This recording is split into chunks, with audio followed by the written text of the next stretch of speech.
दर्शकहरू नमस्कार। कार्यक्रम BIZ टकमा म मणि लोहनी। आजको BIZ टकमा हामी मौद्रिक नीति र बैंक तथा वित्तीय संस्थाहरूको पछिल्लो अवस्थाका बारेमा कुराकानी गर्नेछौँ। यसका लागि हामीसँग स्टुडियोमा हुनुहुन्छ वित्त कम्पनी सङ्घका अध्यक्ष सरोजकाजी तुलाधर। सरोजजी, यहाँलाई कार्यक्रममा स्वागत छ। आराम हुन्छ नि? सन्चै छ। हजुर, केमा व्यस्त हुनुहुन्छ हिजो आज? असार लागेपछि फर्स्ट प्रायोरिटी भनेको रिकभरी हो, अनि अर्को राष्ट्र ब्याङ्कले दिएको समय सीमा फोरफोल्ड क्यापिटल बढाउनेको लास्ट फेजमा आइपुगेको छ, त्यसमै व्यस्त हो भनौँ। यो अधिकांश बैंक तथा वित्तीय संस्थाहरूको लागि यो त एकदम कसिएको समय हो नि त, होइन? सबैले पुर्याउनु पर्ने अवस्था छ। तपाईँलाई के लाग्छ, सबैले लगभग पुर्याइसकेका छन्? सबैले पुर्याएको छैनन्, तर सबैको पुर्याउने त्यो टार्गेट चाहिँ अचिभ गर्ने त्यसमा छन्। कसैले अब इजिएम गरेर भए पनि फेरि राइट सेयर दिने पनि कोसिस गरिरहेछन् र लास्ट आवरमा मर्जर वा एक्विजिसनको पछिमा पनि गइरहेको देखिरहेछन्। मतलब मार्केटमा चाहिँ त्यो सुनिरहेछ। राष्ट्र ब्याङ्कले यो नीति ल्याउँदाखेरि केहीले विरोध गरे, तर पछि सबैले स्वीकारेर अगाडि बढे, होइन? यसलाई विरोधका बावजुद म चाहिँ के भन्न चाहन्छु भन्दाखेरि एकदमै सक्सेसफुल भएको चाहिँ सक्सेसफुल स्टोरी हो भन्छु म चाहिँ। किन भन्दाखेरि पहिला क्यापिटललाई डबल गर्दाखेरि 6-7 वर्ष पुग्दाखेरिसम्म चाहिँ त्यो भइसकेको थिएन, गर्न गाह्रो भएको थियो। वेराज अहिलेको केसमा हेर्ने हो भने अलमोस्ट डबलभन्दा बढी चाहिँ सबैको बढिसकेको अवस्था देखिरहेछ। भनेपछि त्यो यो हिसाबले हेर्दाखेरि 8 अरब नपुग्दाखेरि वा 80 करोड फोरफोल्ड नबढ्दाखेरि पनि एक्जिस्टिङ क्यापिटलको 2-फोल्ड 3-फोल्डको रेन्जमा त सबैको बढ्या नै देखिरहेछ। भनेपछि त्यो चाहिँ सक्सेस स्टोरी नै हो भन्नुपर्छ। सबै बैंक तथा वित्तीय संस्थाको लागि सफलताको कुरा पनि हो, यो राम्रो कुरा पनि हो, होइन? उनीहरूको आफ्नो क्षमता अभिवृद्धि भएको मान्नुपर्छ। अब अलिकति हामी यसमा फेरि पछि आउँला। यो मौद्रिक नीतिको कुरा चर्चा छ अहिले बजारमा, मौद्रिक नीतिकै बेला छ, होइन? यो मौद्रिक नीतिमा के भइदियो भने बैंक तथा वित्तीय संस्थालाई सजिलो हुन्छ? तपाईँले दिने सुझाव चाहिँ के छ? हामीले राष्ट्र ब्याङ्कमा गएर एसोसिएसनको तर्फबाट भन्ने कुरा थुप्रै होला, तर त्यो हाम्रो सिस्टर अर्गनाइजेसन भनौँ न, हाम्रो मेम्बर अर्गनाइजेसनहरूको कुरा हो। तर मोनेटरी पोलिसीको लागि अहिले यो तपाईँको फ्लोरमा आएर कुरा गर्दाखेरि टोटालिटी माइक्रो पर्सपेक्टिभमा त्यो मोनेटरी पोलिसीले के कुरालाई एड्रेस गरिदियो भने चाहिँ होल इकोनोमीलाई बेनिफिट दिन्छ, सो होल पपुलेसनलाई चाहिँ मद्दत। त्यही कुराहरू तपाईँको मुखबाट सुनौँ त। हजुर, जस्तै अहिले अलिकति मार्केटमा देखेको रिसेन्ट भनौँ न इन्ट्रेस्ट रेट हाइकको कुरा हो, 5-6% जम्प भएको कुराहरू छ र त्यसले डिपोजिटरलाई त राम्रै भएको छ, तर लोनिजहरूलाई त त्यसले इफेक्ट गराएको छ। किनभने टु साइड अफ क्वाइन, एउटा डिपोजिटर अनि लोनी। भनेपछि डिपोजिटरले कम इन्ट्रेस्ट पाउने भयो भने लोनीले कम इन्ट्रेस्टमा लोन पाउने भयो। यदि डिपोजिटरले इन्ट्रेस्ट बढी पाउने हो भने लोनीको इन्ट्रेस्ट बढ्ने भयो। अब हामीले त्यो कहाँनिर ब्यालेन्स चाहिँ स्ट्राइक गर्न सक्छौँ? नेपालको इकोनोमीलाई त्यो कहाँनिर चाहिँ भयो भने चाहिँ बेस हो भन्ने कुरा त आफ्नो ठाउँमा होला, तर त्यसको लागि एउटा यार्डस्टिक के हुनसक्छ त भनेर भन्दाखेरि नेपालको गभर्मेन्ट बन्डको इन्ट्रेस्ट रेट जुन 8-8.5% रेन्जमा छ। भनेपछि त्यो 8-8.5 भन्दा कम ब्याङ्क वित्तीय संस्थामा इन्ट्रेस्ट रेट हुनु हुँदैन भन्ने चाहिँ मेरो पर्सनल मान्यता हो। कारण के भन्दाखेरि त्यो त एउटा यार्डस्टिक हुनुपर्ने हो। गभर्मेन्टको बन्डको रेट भनेपछि सबभन्दा सेक्योर्डवाला त त्यो गभर्मेन्ट बन्डै हो नि नेपालको कन्टेक्स्टमा। भनेपछि त्योभन्दा कम रेटमा त अरू ब्याङ्क वित्तीय संस्थाको इन्ट्रेस्ट नहुनुपर्ने हो, तर नेपालमा भइरहेछ। र अहिले आएर बल्ल चाहिँ त्योभन्दा माथिकोमा गएको छ। त्यो मानेमा के भयो देखियो भन्दाखेरि डिपोजिटरको इन्ट्रेस्ट रेट चाहिँ पहिला कमै रहेछ भनेपछि बल्ल डिपोजिटरहरूको राम्रो दिन सुरु भयो भन्छु म चाहिँ। पहिला डिपोजिटरहरू मारमा लोनीहरूले बेनिफिट पाएको अवस्था हो भने अब डिपोजिटरहरूले करेक्ट रेट पाएको अवस्था हो भन्छु म चाहिँ। त्यो कन्टेक्स्टमा के हुन्छ भन्दाखेरि अब लोनिजहरूकोमा इन्ट्रेस्ट रेट बढ्यो भन्ने कुरा हो। नेचुरली तपाईँले लास्ट इयरसम्म 8%मा पाउनु भएको लोन अहिले 12% 13% तिर्नु पऱ्यो भने त there will hue and cry. त्यो त नेचुरली भनिहाल्छ। त्यसले असर त पर्छ नि, अर्थतन्त्रमा त ठुलो असर परिरहेछ, त्यसको प्रभाव छ पर्छ। तर त्यो जसले यो इन्ट्रेस्ट रेट बढी भयो भनेर भनिरहेको हो, उहाँहरूले त्यो कस्ट पास अन गर्नुहुन्छ कि हुँदैन, कुरा त्यो हो कि। किनभने मेरो कस्ट अफ फन्ड बढी हुने भयो भने मतलब वा मेरो इन्डस्ट्रीको कस्ट बढी भयो भने त्यो कस्टले मार्केटमा चाहिँ त्यो कस्टमरलाई चाहिँ पास अन भएको छ कि छैन, पास अन भएको छ भने त त्यो अब्जर्भ त भइरहेछ हैन। र अनि यसमा अर्को एउटा कुरा के हुन सक्छ त भनेर भन्दाखेरि हाम्रो बाहिरबाट आउने सामानसँग चाहिँ हाम्रो प्रोडक्सन चाहिँ कम्पिटिटिभ भएन भन्ने कुरा हुन सक्छ। किनभने तपाईको त्यो कस्ट अफ प्रोडक्सन बढी हुने हो भने बाहिरबाट आउने सामानसँग चाहिँ त्यो कम्पिट गर्न नसक्नु होला, वा भनौँ तपाईको एक्सपोर्ट गर्नुपर्ने रहेछ सामानहरू भने त इन्टरनेसनल मार्केटमा तपाईको कम्पिटिटिभ एडभान्टेज कम हुन जान्छ, किनभने तपाईको कस्ट अफ प्रोडक्सन बढी भयो। तर यसमा विचार गर्नुपर्ने कुरा के छ भन्दाखेरि हाम्रो एक्सपोर्ट मार्केट कति हो हैन, हाम्रो लोनको साइज, कन्ट्रीको लोनको साइजको कम्पेयरमा हाम्रो एक्सपोर्ट गर्ने एक्सपोर्ट कम्पिटिटिभ हाम्रो भएन भन्नलाई हामीले कति एक्सपोर्ट गर्दो रहेछौँ, वा हामीले एक्सपोर्ट नगरिकन यहाँ डोमेस्टिक कन्ज्युम गर्छौँ भने बाहिरबाट आएको कुरा चाहिँ हाम्रो भन्दा त्यो सस्तो भयो भने त्यो फिस्कल पोलिसीले एड्रेस गर्ने कुरा हो। त्यसमा कस्टम बढाइदिनु पर्ने हो कि बाहिरबाट आउने, यदि देशलाई लाग्छ राज्यलाई लाग्छ यहाँको प्रोडक्सन चाहिँ यहाँ खपत गर्नुपर्छ बाहिरबाट आएकोलाई भन्दा त्यसको चाहिँ कम्पिटिटिभ एडभान्टेज बढी हुनुपर्छ भन्ने भयो भने त्यो फिनिस प्रडक्ट आउनेमा चाहिँ कस्टम ड्युटी बढी लगाइदिन सक्ने अवस्था हो। तर त्यो कम्पिटिटिभ एडभान्टेज हुँदैन भनेर वा भनौँ बाहिरबाट आएको सामानमा हामीले कम्पिट गर्न सक्दैनौँ हाम्रो कस्ट अफ प्रोडक्सन बढी भएको कारणले भनेर तपाईले डिपोजिटरको उनीहरूको पाउनुपर्ने ड्यू इन्ट्रेस्ट उनीहरूलाई त मार्न पाउनु भएन, किनभने तपाईले पाउनुहुने लोनको बेसिस भने नै त्यो डिपोजिटरको डिपोजिट हो। त्यसो भनेपछि अहिले भएको ब्याजको वृद्धिलाई चाहिँ यहाँले सकारात्मक रूपमा लिनुहुन्छ? ब्याज वृद्धिलाई नकारात्मक रूपमा लिनु हुँदैन भनेर भन्छु म चाहिँ।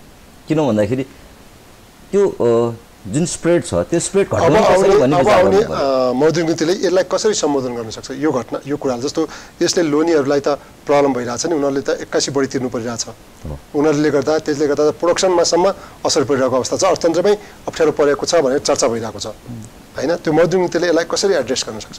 मौद्रिक नीतिले सबभन्दा पहिलो एड्रेस गर्नुपर्ने मलाई लागेको चाहिँ के छ भन्दाखेरि अहिले बैंक वित्तीय संस्थाहरूको पब्लिस रेट हेर्नुस्, त्यसमा 3टा क्याटेगोरीको लोन देखाइरहेको हुन्छ।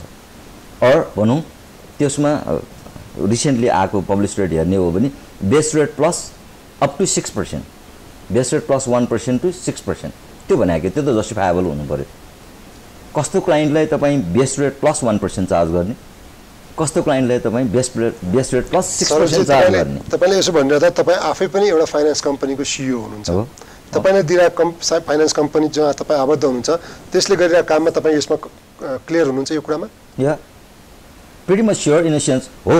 कुनै पनि बैंक वित्तीय संस्थामा त्यो क्याटेगोरी छुटिनु पनि पर्छ, किनभने तपाईँको आफ्नो इन्स्टिट्युसनमा पर्फर्म गरिसकेका क्लाइन्ट जसको चाहिँ क्यास फ्लो राम्रो छ, पर्फर्मेन्स राम्रो भइसकेको छ, उनीहरू नेचुरली प्राइमेरी क्लाइन्टमा आउनुपर्छ, प्राइम क्लाइन्टमा आउनुपर्छ र उनीहरूले अरूभन्दा बढी चाहिँ इन्ट्रेस्ट मतलब कम इन्ट्रेस्टतिर पुग्नुपर्ने हुनुपर्छ। तर त्यसको डिफ्रेन्स कति हुने त मेन त्यो त आउनु पर्यो।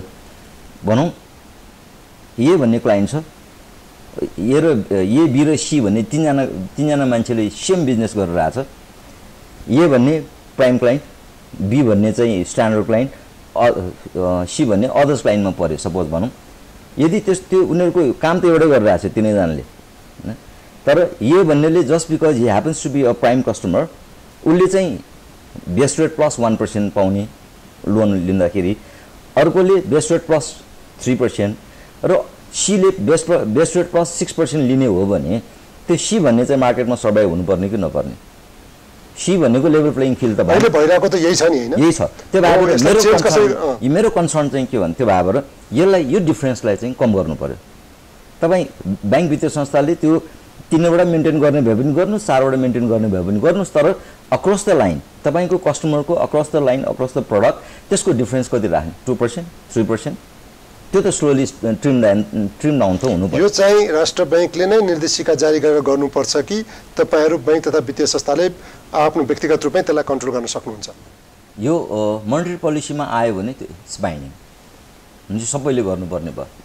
किन नम्बर अफ इन्स्टिट्युसन बढी भएको कारणले यो आफै स्वतस्फूर्त रूपमा आफैले गर्न नसक्ने हुनसक्छ वा गर्न नचाहने हुनसक्छ भने मोनेटरी पोलिसीले यो कुरालाई एड्रेस भयो भने जस्तै अहिले पनि छ नि सेभिङ अकाउन्ट्समा पहिला त्यस्तै हुन्थ्यो 5% को डिफरेन्ससम्म हुन्थ्यो प्रडक्टमा, भनेपछि सेभिङमा त अहिले 2% को मात्र डिफरेन्स गर्नुपर्ने पाउने छ नि त। अनि त्यसरी नै त यसमा पनि त आउन सक्छ। यो भयो भने कमसेकम तिनैवटा ए बी र सी भन्नेहरूको तिनैवटाको चाहिँ तपाईँको लेभल प्लेइङ फिल्ड चाहिँ एउटा हुने भयो समहाउ पहिलाको भन्दा लेभल प्लेइङ फिल्ड एउटा हुने भयो। अर्को एउटा यसले कुरा चाहिँ गर्न के चाहिँ सक्छ त भनेर भन्दाखेरि नेपालको कन्टेक्स्टमा आर्बिट्रेज गर्नेहरू पनि छन्। तपाईँ प्राइम कस्टमर हुनुहुन्छ, तपाईँले base rate or base rate +1 को चाहिँ रेट लिनुहुन्छ, तर त्यही इन्डस्ट्रीमा अर्को ठाउँमा गएर तपाईँले डिपोजिट राख्दाखेरि त्योभन्दा बढीको रेट पनि पाउन सक्नुहुन्छ भनेपछि त्यो आर्बिट्रेजको चाहिँ पोसिबिलिटी पनि कम हुन्छ। भनेपछि अब यो जुन बैंक तथा वित्तीय संस्थामा अहिले यो के अरे यो जुन ब्याजको कुरा आइरहेछ त्योभन्दा अगाडि एकचोटि तपाईँले अहिले भन्नुभयो सङ्ख्या बढी भएर पनि यो अप्ठ्यारो आइरहेको हो र जुन चुक्ता पुँजी वृद्धि गर्ने कुराले धेरै मर्जर भइरहेछन्, धेरै बैंक तथा वित्तीय संस्थाको सङ्ख्या घटिरहेछ भनेपछि यो जुन डेडलाइन छ वृद्धि गर्ने चुक्ता पुँजी वृद्धि गर्ने त्यतिखेरसम्ममा कम हुनसक्छ भन्ने लाग्छ तपाईँलाई सङ्ख्या पनि? मलाई पर्सनली के लाग्छ भन्दाखेरि जति स्क्विज हुनुपर्ने हो त्यो स्क्विज भइसकेको छ र अब त्योभन्दा कम स्क्विज त्योभन्दा धेरै आजका दिनमा रहेका फाइनेन्स कम्पनीहरू अथवा बैंक तथा वित्तीय संस्थाहरूको सङ्ख्या अब खासै धेरै घट्दैन। खासै घट्दैन किनभने अब बाँकी रहेको भनेको आफैले राइट सेयर वा बोनस सेयर दिएर पुऱ्याउँछु भन्नेहरू मात्र छन् वा भनौँ कतिले अहिले नै अग्रिमेन्ट गरिसकेका छन् मर्जर वा अक्विजिसनको लागि भने त्यसमा खासै नम्बर अफ त्यो चाहिँ घट्नेवाला छ जस्तो मलाई लाग्दैन। तर मतलब यो नम्बर अफ इन्स्टिट्युसन घटाउने एउटा अहिले तपाईँले कुरा गर्नुभयो। अहिले इन्स्टिट्युसन बढी भयो त्यो कारणले गर्दाखेरि यो मोनिटर गर्न गाह्रो भयो कि भन्ने कुरा आएछ भने यदि यो इन्स्टिट्युसनको नम्बर वात्तै घट्ने हो भने त्यो चाहिँ फेरि त्यहाँ चाहिँ मोनोपोलिस्टिक एटिट्युड चाहिँ डेभलप हुनसक्छ। त्यहाँ त्यतातिर पनि विचार चाहिँ तर हामीले सङ्ख्या बढिराख्दाखेरि क्षमता त कम भयो नि होइन बैंक तथा वित्तीय संस्थाको धेरै लगानी गर्न नसक्ने धेरै लोन दिन नसक्ने अवस्था त थियो नि। हुँदैन नि अहिले तपाईँको क्यापिटल बढाइसकेपछि अब पो हुँदैन त पहिला त्यो अवस्था थियो नि एउटा हाइडोमा गर्दाखेरि 3टा वाणिज्य ब्याङ्कको लगानी आवश्यक पर्थ्यो हुन्थ्यो। त्यसले नेचुरली यो क्यापिटल बढ्दाखेरि तपाईँको सिङ्गल अब्लिगेटरी लिमिट चाहिँ बढ्न जाने हुन्छ तर रिस्क फ्याक्टर कम चाहिँ हुन्छ भन्नेमा म सहमत छुइनँ। तर यस सिङ्गल अब्लिगेटरी लिमिट चाहिँ तपाईँको बढ्न जान्छ। त्यो भने मतलब तपाईँको क्यापेसिटी चाहिँ बढ्न जान्छ। ठुलो हाइड्रो आयो भने पनि नेप्लिज ब्याङ्कको कम्युनिटीले नै त्यसलाई चाहिँ सक्छ भन्ने कुरा हो। तर अहिले 10,000 मेगावाटको कुरा आइरहेछ त्यो सबै आउँदाखेरि त्यो सबैलाई यो क्यापिटलले पनि पुग्छ कि पुग्दैन भन्ने त कुरा छ नि। र त्यो कारणले गर्दाखेरि हामीले डोमेस्टिक रिसोर्सेसले मात्र ठुलो प्रोजेक्ट्सहरू चाहिँ कम्प्लिट गर्छौँ भनेर नसोचिकन बाहिरको रिसोर्स पनि त युज त गर्नैपर्छ। तर तपाईँले भने जस्तै सेवा सुविधा चाहिँ अब कम हुनसक्छ अथवा मोनोपोली चाहिँ हुनसक्छ। यदि इन्स्टिट्युसन कम भयो भने त्यो इन्टेन्सिटी चाहिँ त्यतातिर हुनसक्छ भन्ने कुरा हो। हजुर अब अलिकति यो जस्तो फाइनेन्स कम्पनीहरू अथवा बैंक तथा वित्तीय संस्थाहरूकै कुरा गरौँ जसले चाहिँ लगानी चाहिँ अलि बढी उत्पादनशील क्षेत्रमा नगरेर अलिकति वस्तुहरूमा सेवाहरूमा बढी लगानी गरिरहेछ भन्ने कुरा छ। यसलाई कसरी तपाईँले बुझ्नु भएको छ? उत्पादनशील क्षेत्रको चाहिँ डिफिनेसन हैन प्रोडक्टिभ सेक्टरको त्यहाँ डिफिनेसन छ। त्यसमा एग्रिकल्चर छ, हाइड्रो छ। त्यसलाई चाहिँ यदि तपाईँले त्यसलाई त्यो प्रोडक्टिभ सेक्टरको त्यो डिफिनेसनलाई मात्र हेर्दाखेरि मात्र तपाईँको कम गरेर देखा हो। यदि तपाईँको आजको दिनमा स्टिल फ्याक्ट्रीमा इन्भेस्टमेन्ट भएको छ त्यसलाई प्रोडक्टिभ सेक्टर मान्ने कि नमान्ने। तर अधिकांश देख्दाखेरि त आम मान्छेले देख्दा त बैंकले को लगानी धेरै जसो कि घरमा चाहिँ कि गाडीमा छ त्यसमै देख्छन् नि हैन। त्यो पोर्टफोलियो हेर्दाखेरि त्यो एकदमै कम हो। अब पब्लिसिटीको रूपमा गर्ने भने बेग्लै कुरा हो। तर के त त्यसमा घर र गाडीमा मात्र इन्भेस्ट गरायो हो भने यत्रो ठुलो सिमेन्टको प्रोजेक्ट्सहरू औषधि फ्याक्ट्रिजहरू त्यो चाहिँ कहाँबाट आयो त? त्यो विदेशी पैसाबाट आएर बनिएको त होइन। त्यो पनि त फाइनेन्सिङ त यही कम्युनिटीबाट भइरहेछ। त्यो हिसाबले कति पर्सेन्टसम्म गर्नु हुने नहुने त्यो बेग्लै इस्यु होला। तर चाहिँ होइन ब्याङ्क वित्तीय संस्थाले चाहिँ मतलब घरमा मात्र इन्भेस्ट गर्यो गाडीमा मात्र इन्भेस्ट गर्यो भने चाहिँ त्यसमा चाहिँ म चाहिँ सहमत छुइनँ। त्यसमा नेचुरली तपाईँको आफ्नो पोर्टफोलियो कति रहने भन्ने कुरा त तपाईँको आफ्नो इन्स्टिट्युसनले डिटर्मिन गर्ने कुरा हो नि। म यो सेक्टरमा त्यो कुन चाहिँ सेक्टर मेरो चाहिँ लुक्रेटिभ सेक्टर हो त्यो सेक्टरमा मेरो चाहिँ कति पर्सेन्ट चाहिँ कन्सन्ट्रेसन गर्ने हो भन्ने कुरा त ब्याङ्क वित्तीय संस्थाले आफूले कन्सन्ट्रेसन रिस्क चाहिँ कम गर्ने कुरा हो नि।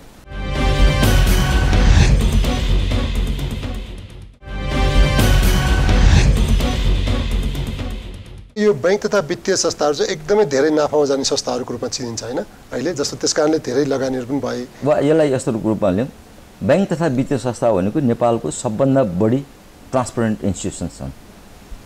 त्यो कारणले गर्दाखेरि तपाईँले हेर्दाखेरि प्रफिट देखाए हुनसक्छ, तर जनताको पैसा उठाएर आफूहरू सबभन्दा बढी नाफावादी चाहिँ भएका छन्। जनताको पैसा उठाएर त आफूले पैसा चलाएको त होइन, जनताको पैसा चलाएर त्यो मिडिएटरको काम गरे न हो।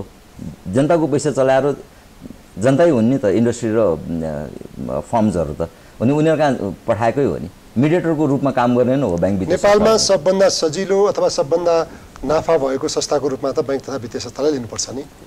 त्यो ट्रान्सपरेन्ट भएको कारणले त्यसो भन्न सकिया होला, तर त्यसो हो भने त सबका सब नेपालीहरू नेपालमा भएको सबै व्यापारमा बैंक वित्तीय संस्थामा मात्र आउनुपर्ने हो। त्यो नभइकन अरू सेक्टरमा पनि छन् हैन। अहिले उदाहरणको लागि तपाईँ सिमेन्ट इन्डस्ट्री हेर्नुहोस् त, लास्ट 3-4 इयर्समा कुन स्पिडबाट चाहिँ त्यो इन्डस्ट्री इस्टाब्लिस भएको छ। हाइड्रो हेर्नुहोस् त कति इस्टाब्लिस भएको छ। एउटा हाइड्रो गर्नुभन्दा त्यसपछि बैंक वित्तीय संस्थामा इन्भेस्ट गरे भए त हुन्थ्यो होला नि त, होइन नि। भनेपछि ट्रान्सपरेन्ट भएको कारणले हामी 3-3 महिनामा रिपोर्ट पब्लिस गर्छौँ, त्यो भएर हाम्रो कुरा सबै चाहिँ मार्केटमा थाहा हुन्छ कि अरू इन्स्टिट्युसनको पनि त्यसरी थाहा हुन्छ। भनेपछि हामीले भन्दा बैंक वित्तीय संस्थाले भन्दा बढी प्रफिट गरेर इन्स्टिट्युसन पनि त होला नि। तर उनीहरूको चाहिँ बाहिर मार्केटमा नआउने भएर कम चर्चा छ, कम चर्चा। तर हो कति प्रफिट गरेकोलाई ठिक भन्ने हो। प्रफिट गर्ने तरिका के हुन सक्छन् भनेपछि तपाईँले आफ्नो क्लाइन्टलाई 8% चार्ज गरेर राख्नु भएको थियो र अब तपाईँले 15% 16% चार्ज गर्नु भएर त्यो मार्जिन त्यहाँबाट पुल गर्नु भएर तपाईँको प्रफिटेबिलिटी बढाउनु भएको छ भने के मानिलिनुहोस् भन्दा त्यस्तो बैंक वित्तीय संस्था जसले आफ्नो कस्टमरलाई त्यसरी दुःख दिएको छ त्यो कस्टमरले त बुझाएको छ नि त अब यो बैंक चाहिँ रिलायबल बैंक होइन भनेपछि म त अर्को ब्याङ्कमा जानुपर्छ जसले चाहिँ यसरी दुःख दिँदैन भन्ने हुन्छ नि त। त्यो त नेचुरली अर्को बैंक वित्तीय संस्थामा जान्छन् र अल्टिमेटली आएर अहिले त सर्ट रनमा प्रफिट त बढ्यो होला, तर लङ रनमा त उसको बिजनेस भाइबिलिटीमा त प्रब्लम त हुन्छ। कतिको प्रतिस्पर्धी छन् बैंक तथा वित्तीय संस्थाहरू एकअर्कामा? एकताका त एकदमै अनहेल्दी प्रतिस्पर्धा भइरहेको थियो, एकअर्का तान्ने, ठुलो रकम कतै कसैको छ भने आफ्नो ब्याङ्कमा ल्याउनलाई दौडधुप गर्ने, त्यो परिपाटी अहिले चाहिँ कतिको छ? अलिक कम भएको जस्तो लाग्छ। 20 वर्ष अगाडि पनि थियो नै, अहिले पनि छ, अर्को 20 वर्षपछि पनि हुन्छ नै। त्यो त इट्स पार्ट अफ बिजनेस। तपाईँको आफ्नो तर देखिने गरी सतहमा देखिने गरी अलि तल्लो स्तरमा चाहिँ प्रतिस्पर्धा भइरहेको पनि थियो। त्यो त देखियो, त्यो हो, तर त्यो भएको चाहिँ नराम्रो हो चाहिँ भन्दिनँ म चाहिँ। किन त्यसको कारणले गर्दाखेरि डिपोजिटरले आफ्नो पैसाको ड्यू इन्ट्रेस्ट चाहिँ पाछ भन्नु, बढी होइन ड्यू इन्ट्रेस्ट पाछ भन्छु म चाहिँ। किनभने अहिले बल्ल आएर उनीहरूले रियल इन्ट्रेस्ट रेटभन्दा बढीको इन्ट्रेस्ट रेट पाइरहेछन्, वा भनौँ उनीहरूले गरेको डिपोजिटले चाहिँ कमसेकम इन्फ्लेसनलाई चाहिँ बिट गरेर अवस्था हो। होइन भने आफूले डिपोजिट गर्यो, मतलब सेभिङ गर्यो, त्यो सेभिङ 1 वर्षपछि जाँदाखेरि इन्फ्लेसनले पनि खाछ, इन्ट्रेस्ट रेटले पनि खाछ भनेपछि तपाईँलाई त्यो सेभिङ गर्ने ह्याबिट चाहिँ कसरी बढ्छ, वा तपाईँलाई त्यसले केले उत्प्रेरणा दिन्छ तपाईँलाई सेभिङ किन गर्ने? सेभिङ आज सेभिङ गर्नु भने मतलब तपाईँले भविष्यमा त्यसलाई युज गर्ने भनेर हो नि। भनेपछि आजको दिनको भन्दा भविष्यमा त्यसको इन्ट्रेन्सिक भ्यालु कम हुने रहेछ भने तपाईँले के कुराले चाहिँ कसैलाई डिपोजिट मतलब सेभिङ गर्नुपर्छ भन्ने चाहिँ सिकाउनुहुन्छ। भनेपछि त्यो प्रतिस्पर्धा सामान्य नै लाग्छ यहाँलाई? सामान्य, नेचुरल। जस्तो अलिकति अगाडिसम्म यो ब्याङ्किङ कसुरहरू ज्यादा हुन्थे, अहिले ब्याङ्किङ कसुर कम भएको हो कि यसका घटनाहरू बाहिर नआएका हुन्? होइन, बाहिर नआउने र आउने नआउने भने त हुँदैन। जुन अवस्थामा त्यस्तो घटनाहरू सिर्जना हुन्छन् त्यो बेलामा एक्टिभेट हुन्छ। यदि त्यो घटना कम भयो भने कम हुने त हो। त्यसमा बाहिर आएको बाहिर नआएको भने त हुँदैन। सबै अहिले त पुरा एकताका त बाहिर नआएर पछि 81 बाहिर आयो नि सुरुका ब्याङ्किङ कसुरहरू त। होइन, त्यो बेलामा पनि सुरु एकैचोटि भन्ने मतलब बाँधेर राखेर एकैचोटि फुका भए अवस्था होइन, त्यो त अनफल भएर गएपछि नै मार्केटमा आउने कुरा हो। अहिले नेपालमा भइरहेका बैंक तथा वित्तीय संस्थाहरूलाई हामी स्मार्ट यिनीहरूले सेवा दिइरहेछन्, यिनीहरू एकदम चुस्त छन्, एकदम सेवामुखी छन् भन्न सक्छौँ? हेर्नुहोस्, अहिलेको कम्पिटिसन यस्तो छ, एभ्री नेक्स्ट डोरमा तपाईँले एउटा ब्याङ्क वित्तीय संस्था पाउन सक्नुहुन्छ। भनेपछि पहिला जस्तो चाहिँ तपाईँको डिपोजिट राख्न जानलाई वा लोन लिन जानलाई चाहिँ म्यानेजरलाई चाकरी गर्नुपर्ने अवस्था आजको दिनमा छैन। नभएपछि त जुन इन्स्टिट्युसनले चाहिँ राम्रो सेवा दिँदैन वा पावरमा भनौँ इन्डस्ट्रीको पावरमा सर्भिस दिन सक्दैन त्यो इन्डस्ट्रीमा चाहिँ त्यो इन्डस्ट्रीको प्लेयरले चाहिँ आफ्नो कस्टमर गुमाउँछ। धेरै सङ्ख्यामा भएर सुविधाहरू अलि बढी दिनुपर्ने अवस्था छ। नेचुरली कम्पिटिसनको बेनिफिट त अल्टिमेटली त कस्टमरले पाउने हो नि त। अलिकति अब यसका समस्याहरूको कुरा गरौँ सरोजी, जस्तो बैंक तथा वित्तीय संस्थामा चुनौतीहरू पनि होलान्, अप्ठ्याराहरू पनि होलान्, सबै फिल्डमा हुन्छ। जस्तो राष्ट्र बैंकले कति कस्तै ल्याएको छ पछिल्लो समयमा, के अप्ठ्याराहरू छन् अहिले? होइन, राष्ट्र बैंकले कसेर ल्याएको भने राष्ट्र बैंकको एउटै इन्ट्रेस्ट के भन्दाखेरि उसको फाइनेन्सियल स्टेबिलिटीको कुरा हो होइन। त्यो फाइनेन्सियल स्टेबिलिटीको लागि म्याक्रो पर्सपेक्टिभमा राष्ट्र बैंकले देखेको कुरालाई चेन्जेस गर्दै ल्याउने वा एमेन्ड गर्ने कुरालाई त्यसलाई कसेर ल्याएको भन्न मिल्दैन। त्यो त ड्यू प्रोसेसमा आज भएको कुरा भोलि त्यही करेक्ट हुनुपर्छ भन्ने जरुरी छैन नि। त्यो मार्केटले यदि त्यो चाहिँ ठिक होइन भनेर भन्यो भने त्यो अनुसारको अमेन्डमेन्ट हुनुपर्छ र हुँदै गएको मात्रै हो। त्यो कसिलो भएर आएको भन्न चाहिँ ठिक हुन्छ जस्तो मलाई चाहिँ लाग्दैन। तपाईँले अलिक सकारात्मक कुरा गर्नुभयो, तर धेरै बैंक तथा वित्तीय संस्थाका प्रतिनिधिहरूले बोल्दा चाहिँ राष्ट्र बैंकले कसरी ल्याएको नै भनिरहेछन्। अब उहाँहरूलाई सोध्नुपर्ने त्यो चाहिँ ठिक हो कि होइन भनेर सोध्नु पऱ्यो। धेरै जसो एउटा ब्याङ्किङ कम्युनिटीमा चाहिँ कुरा के हुन्छ भन्दाखेरि इन्क्लुडिङ अल बिएफआइज एनआरबीले चाहिँ माइक्रो म्यानेजमेन्ट गर्नतिर ट्राई गर्यो कि भन्ने चाहिँ कुरा उठ्छ। तर माइक्रो म्यानेजमेन्ट गर्ने सिनेरियो कसले क्रिएट गर्यो त, त्यतातिर पनि त डुवेल गर्नु पऱ्यो। हामी नेपालीहरूको बानी के छ भने we are very good at blaming others, तर आफूले के गरेका छौँ भनेर चाहिँ हामी हेर्दैनौँ। तपाईँले भन्न खोज्नु भएको चाहिँ जस्तो बैंक तथा वित्तीय संस्थाले केही अप्ठ्याराहरू अथवा केही सहज वातावरण दिएकै कारणले राष्ट्र बैंकले अलिकति नीतिलाई अलिकति कडिकडाउ गर्नु परेको अवस्था आएको होइन। त्यो गर्नु पनि पर्यो। जस्तै अहिलेको टाइममा आएर पनि यदि सेन्ट्रल ब्याङ्कले बैंक वित्तीय संस्थालाई चाहिँ तिमीहरूको लिक्विडिटी चाहिँ यो हुनुपर्छ है भनेर भन्नु पर्यो भने अनि त्यो इन्डस्ट्रीमा चाहिँ राष्ट्र बैंकले रेगुलेसन ल्याएको चाहिँ स्ट्रिक्ट भयो भनेर भन्न त पाउनु भएन। वा भनौँ राष्ट्र बैंकले माइक्रो म्यानेजमेन्ट गर्यो भनेर भन्नलाई तपाईँले आफ्नो रेगुलेसन कस्तो बनाउनु भएको छ? इज इट एनआरबी जसले चाहिँ मतलब तपाईँलाई भन्ने हो कि मतलब तपाईँको डिपोजिट टु लोनको रेसियो चाहिँ कति हुनुपर्छ? त्यो राष्ट्र बैंकले भन्ने होइन कि त्यो आफू इन्स्टिट्युसनले आफैले डिटर्मिन गर्नुपर्ने कुरा हो। त्यो डिफ्रेन्ट मेकानिजम होला त्यसमा होइन। मेरो डिपोजिटको मतलब कम्पोजिसन, मेरो इन्भेस्टमेन्टको कम्पोजिसन र मेरो लोनको कम्पोजिसनहरू हेरेर मलाई चाहिँ कति लिक्विडिटी मैले मेन्टेन गर्नुपर्छ। यदि मेरो चाहिँ 100% को रिसोर्समा 100 रुपिसको रिसोर्समा 80 रुपियाँ मेरो फिक्स डिपोजिटबाट मात्र आएको रिसोर्स छ भने मेबी मलाई चाहिँ 10% को लिक्विडिटीले पनि पुग्छ होला। तर त्यो 100 रुपियाँमा 80 रुपियाँ चाहिँ नि सेभिङ अकाउन्ट्स अर करेन्ट अकाउन्टबाट छ जुन बेला पनि निकाल्न मिल्ने फेसिलिटी छ र 20 रुपियाँ मात्र तपाईँको चाहिँ फिक्स डिपोजिट छ भने उनीहरूको केसमा 30% पनि हुनसक्छ नि त। अनि त्यो त आफूले डिटर्मिन गर्ने कुरा हो। अनि यो नगरिदिएपछि अनि सिस्टेमिक रिस्क आउँछ भनेर राष्ट्र बैंकले इन्टरभेन त गर्नु नै पर्ने हुन्छ। अनि त्यो गर्दाखेरि चाहिँ माइक्रो म्यानेजमेन्ट गर्यो भनेर त भन्न त मिल्दैन। अलि प्रोफेसनल रूपमा नेपालका बैंक तथा वित्तीय संस्थाहरू अघि बढेका छैनन् भन्यो भने साँचो हुन्छ कि झुटो हुन्छ? होइन, प्रोफेसनल रूपमा चलाएको छैन भनेर त होइन। तर एउटा कुरा चाहिँ के हो भन्दाखेरि सबै बैंक तथा वित्तीय संस्थाहरू चाहिँ उसको फर्स्ट प्रायोरिटी चाहिँ प्रफिट मोटिभ चाहिँ हो। वा भनौँ आफ्नो डिभिडेन्ड पे आउट सेयर होल्डर्सलाई डिभिडेन्ड पे आउट गरेमा कसले बढी दिने भन्ने होडबाजी चाहिँ चल्या हो। र तपाईँहरूकै पत्र पत्रिका पनि मिडियामा पनि कुन चाहिँ ब्याङ्क राम्रो हो भनेर भन्दाखेरि त्यो तपाईँहरूले फोकस गर्ने एरिया कहाँनिर हो भन्दाखेरि नेट प्रफिट मात्रै हो।